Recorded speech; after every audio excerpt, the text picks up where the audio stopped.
YTPC. This is Scott the Night Train Piper here for you, and it's been a little while. I wanted to just go over a tobacco blend that I've discovered in the last month or so.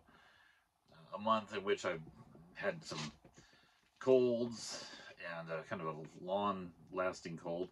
Done some traveling and just in general haven't made any videos. But this is one that I've been thinking about a lot. 1792 Flake.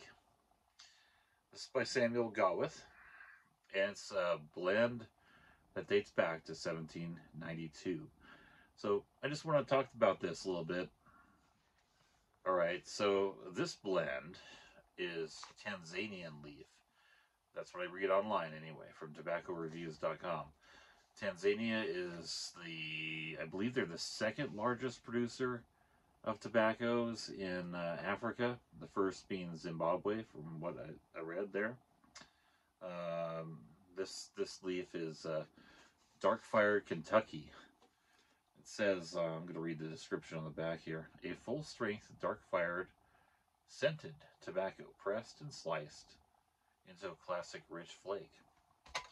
So, from what I understand, the tobacco leaf, the dark-fired Kentucky, it's hand-picked. It is stripped by hand also, and then it's steamed. And then after it's steamed and prepared that way, then it's pressed into a 12 by 12 inch compressed kind of a cake. And then after that, it's left there for about 2 hours in the pressing. Then they take it out, and it is steamed, put under a lot of pressure, and pressed again, baked under a very hot baking. I don't know if it's put in an oven. Sounds like it's an oven. Sounds like it's not over fire, but it could be over fire. For about 3 hours, it's baked. Then after that, it's allowed to cool, and then they put in a little Tonkin bean flavoring, and then they slice it into flakes, and it goes in the tin. Pretty simple process, it seems to me, but it does a lot to the tobacco. The steaming and then the pressing like that gets all the flavors, but it does seem to be one leaf. Now, I've read in tobaccoreviews.com, I read that it had dark-fired and Virginia. Now, maybe it does. I mean, I think they both are the same family. So, but let's look into this. So the tin, this is Sam Gawith. This is one of their newer tins. And if anybody who smoked Sam Gawith before, they have this sort of rectangular tin, and it's got the plastic, sort of rubberized plastic seal around it. And it just presses into this. Now, previous tins I've had, they always leaked a little bit, and so the tobacco would get pretty dried out in there. But these newer tins don't seem to have that problem. So first thing you encounter is this cardboard piece, and then you have this little wrap here, and then the flake itself under there. So there they are. So these are the flakes, kind of like that. They're thin. These are thin flakes. So I can already smell this. We get a good whiff though. So yeah, there's kind of a musty vanilla to me smell to this, which is the Tonkin bean, I guess. So I've heard different reports that it might have a whiskey topping or something like that too. I'm not so sure about that. So these flakes are about a millimeter in thickness. So they're very flexible, very easy to manipulate. So, but yeah, I'm glad Sam Gawith upgraded their tins so they don't seem to leak as much. Because I usually keep my tobacco in the tin. I don't really do much jarring of it, honestly. Now with flake tobaccos, with this one in particular, I've smoked this maybe 3 or 4 times. So what I generally do with these kind of, I fold them up like this, lengthwise.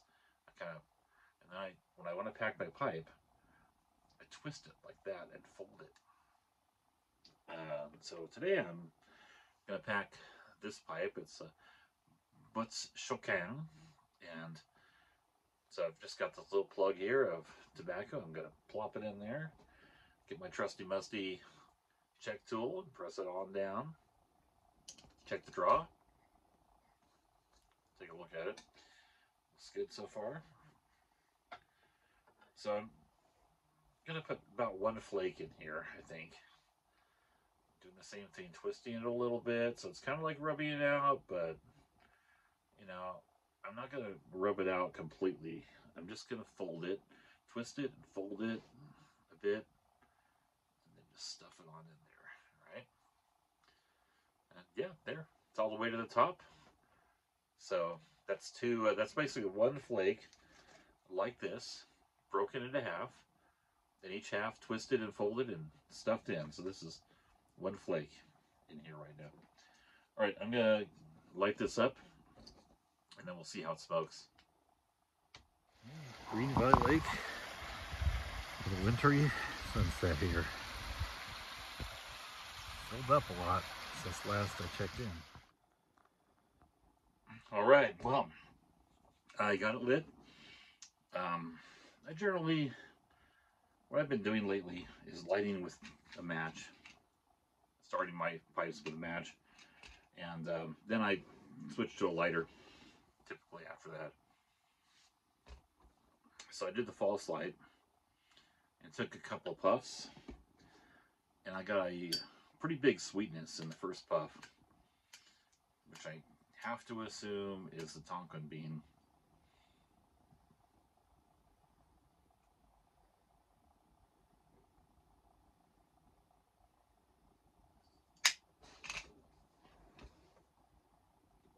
So,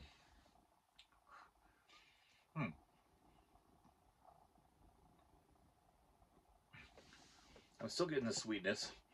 There's a sweetness to the kind of a lingering on the edge of the flavor.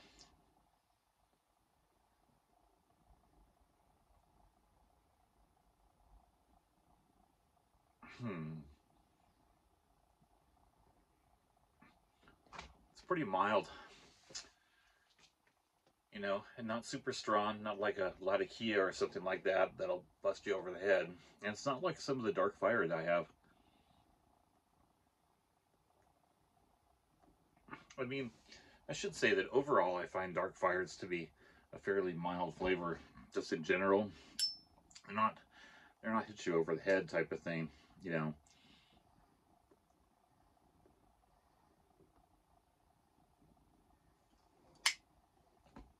But they can be very tasty.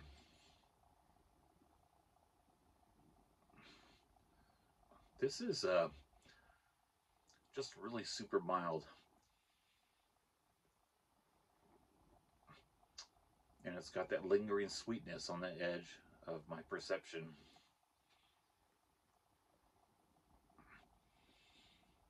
Rube note is nice. Okay, well, this is my first impression. I'm going to smoke this on down, and I'll finish up maybe when I'm halfway down the bowl and see what's going on with this one.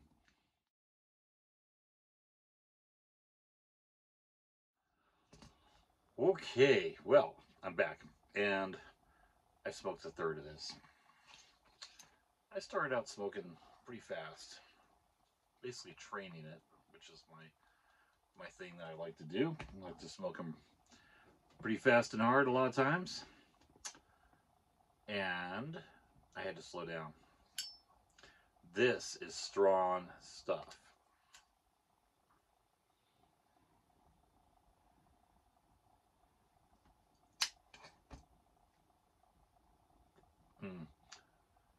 Not the flavor. Flavor's pretty mild.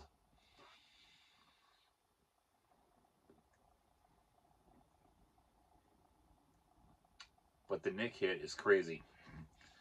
So you guys, this is a mellow smoke. I think the flavors are subdued.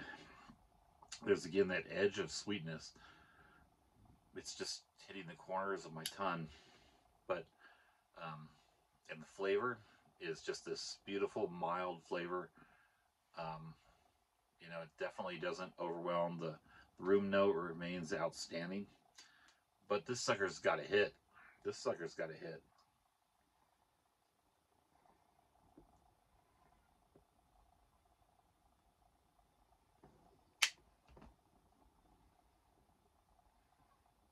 There we go.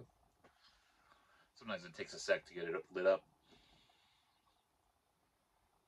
But the packing method that I used, um, you know, it maintains a good airflow. So this pipe is it's pretty wide. It's a little wider than my finger diameter. So the way I twisted and stuffed it in there left plenty of air pockets. So I'm getting really good draw here.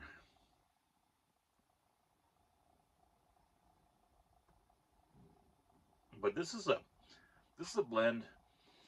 You know, I'd recommend you kind of go slow, take your time with it. You know, it doesn't have a lot of complexity. There's like I said, it's very subdued, mild. Um, there's almost like a I don't know, like a burley sort of flavor to it. Just that kind of mild, nutty flavor. But it's so mild. And if there's Virginias in here, I'm not getting any grassy notes.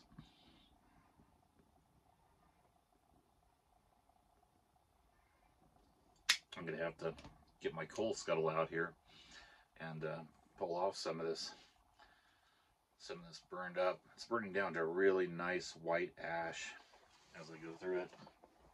So, and one of the things I like to do is just clean off some of that ash as I go, so it doesn't block the it doesn't block the airflow. And the second thing it does is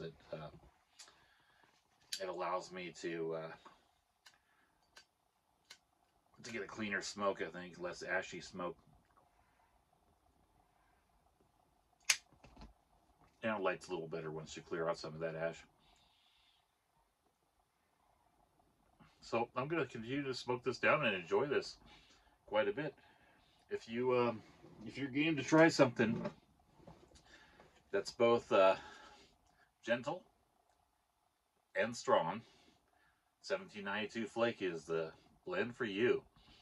So I picked this up at I think one of my favorite brick and mortars. Yeah, up in Santa Clarita. I picked this up. I think. Oh no, I didn't. I picked this up at David's Gifts and Tobacco in good old Rancho Cucamonga, California. So they had this sitting there, and they also had another one. I'll show this to you. I'm going to try this one out. This is not open yet. This is Best Brown Flake. I've heard such good things about this one. I'm really looking forward to trying this one. But one at a time. So that's it for me, and I hope to see you all real soon. I hope you have happy smokes, and I hope you enjoy what you're smoking. I'll talk to you all later. Have a great week.